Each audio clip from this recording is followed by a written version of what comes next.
Hello, hello, hello out there. I'm just reading a newspaper if you don't mind.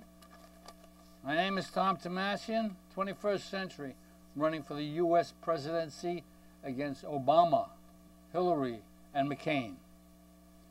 Viewers are delighted to see this show or they're infuriated, but they're never bored.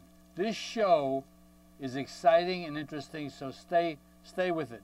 Look at it, enjoy it. Well, we got a call right away. Hello. I like chocolate coffee.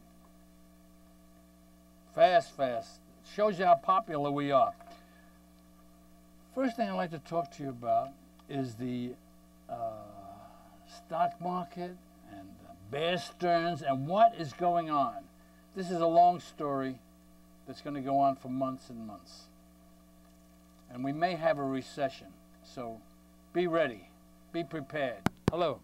Yeah, I'm half Jewish, which considered a kike. Even the banks in Europe are being hurt because of the problems we are having. In the United States, you know, let's see, am I getting the, yeah. In the United States, we have more power than you think we do. We go all over the world financially. We're stuck. We're supposed to be the most powerful country, but we're not. We're not. We're depending on OPEC. European banks are starting to feel a pinch, and they're hurting, and they're losing billions of dollars. When these losses come in, they're in the billions, I want you to know. Stocks surge as two major banks advance turnabout.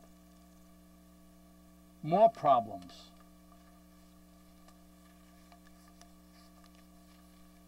Americans delay retirement as housing stocks swoon.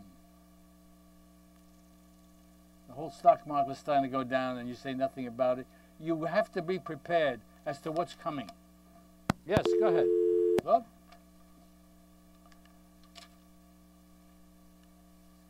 I want to show you a picture here in the newspaper. Look at this.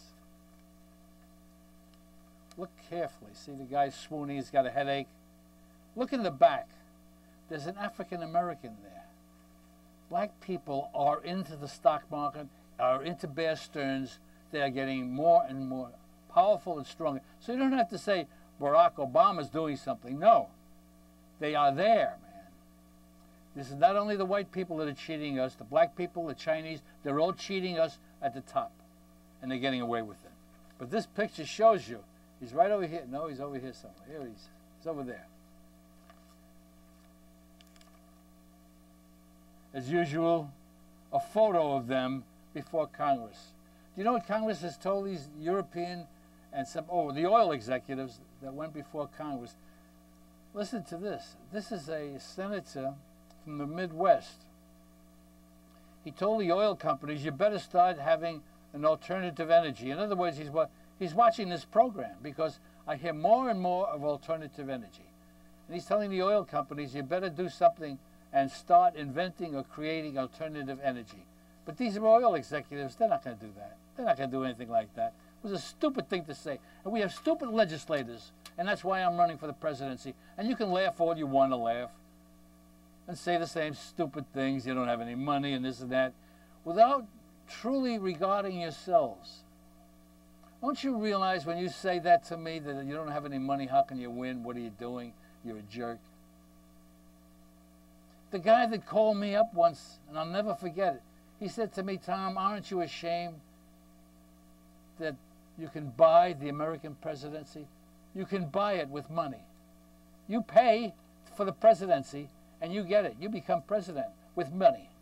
And that's what's going on now. And you have a complete disregard for that, and I'm trying to stop it. While we're talking about these oil executives and these Enron and the stock market and all the money that they're losing, I just want to tell you, you can get more information now, especially when my newspaper starts printing. I'll have more inside information. And unless I become president, then they have to do a different avenue. This is what the Bear Stearns executives are doing, and the people in the stock market that are saying they're losing money. In January, Lloyd Blackfein closed on a $26 million duplex at 15 Central Park West. Scott A. Boma, a hedge fund manager, bought a Fifth Avenue co-op for $46 million. Edgar Brofman Jr., part of a private equity consortium who owns the Warner Music Company, paid almost $20 million for a Fifth Avenue co-op.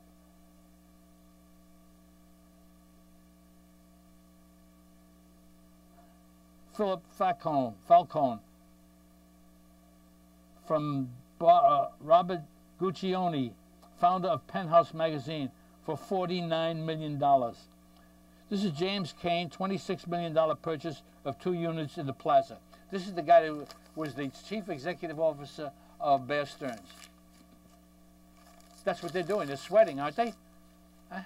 And I show you this picture, I threw it away, where they say I'm worried, I'm problems, and they're telling Congress, it's a tough life. Let me bring you another case here.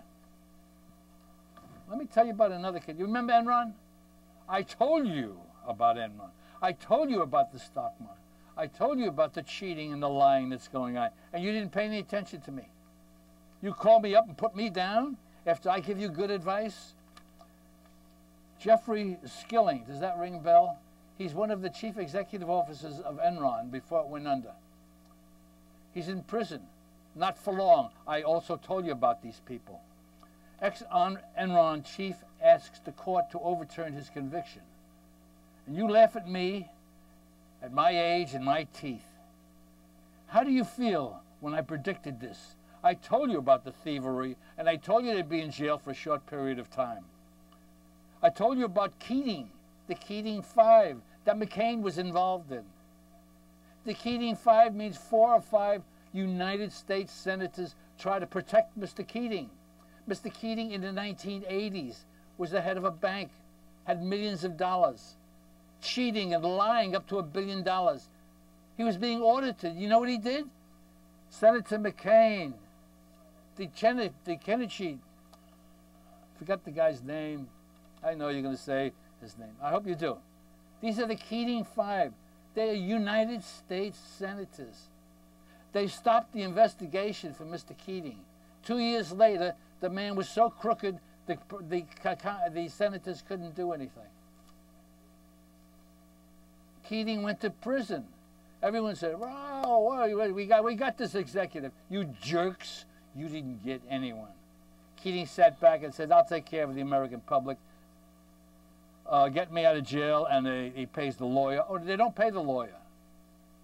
Oh, you don't know how it's done. Oh, you're gonna say, "Oh, I see. Okay, lean back and I'll explain something." Keating was the head of a bank. He went to prison, and before he went to prison, he played golf.